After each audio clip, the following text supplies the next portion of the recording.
एक बार की बात है, ऊंचे पेड़ों और चमचमाती नदियों से भरे हरे भरे जंगल में फिन नाम की एक जिज्ञासु छोटी लोमड़ी रहती थी। फिन के बाल चमकीले नारंगी रंग के थे और उसकी आंखों में चमक थी जो उसकी साहसिक भावना से मेल खाती थी।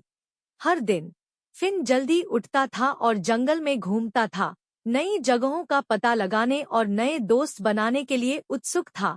रास्ते में वह पेड़ों पर चहचहाते पक्षियों का स्वागत करता, नट बीनती गिलहरियों के साथ बातें करता और घास के मैदानों में उछलकूद करने वाले खरगोशों के साथ लुकाछिपी खेलता।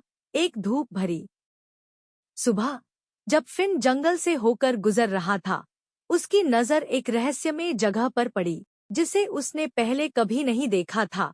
समाशोधन के केंद्र में एक राजसी ओक का पेड़ खड़ा था, जिसकी शाखाएं बाहें फैलाए हुए आकाश तक पहुंच रही थीं।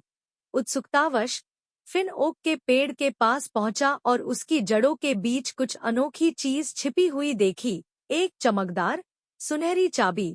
शरारती मुस्कुराहट के साथ फिन ने चाबी उठाई और सोचा कि यह कौन से जादुई रहस्य खोल सकती है। रहस्य को सुलझाने के लिए दृढ़ संकल्पित फिन ने उस छिपे हुए खजाने को खोजने की खोज शुरू कर दी, जिसकी कुंजी थी। रास्ते में उसे एक तेज नदी को पार करने से लेकर एक शरारती रैकून को हराने तक सभी प्रकार की बाधाओं और चुनौतियों का सामना करना पड़ा। लेकिन अपनी त्वरित बुद्धि और असीम साहस के साथ फिन ने प्रत्येक चुनौती पर काबू पा लिया और सुनहरी कुंजी के रहस्य को जानने के करीब पहुंच गया। रास्ते में उसने नए दोस्त बनाए जो उसके साहसिक कार्य में उसके साथ शामिल हो गए, जिनमें एक बुद्धिमान बूढ़ा उल्लू और एक चंचल हिरण भी शामिल था। अंततः कई उतार चढ़ावों के बाद फिन और उसके दोस्त जंगल के भीतर स्थित एक भव्य पुराने महल में पहुंचे।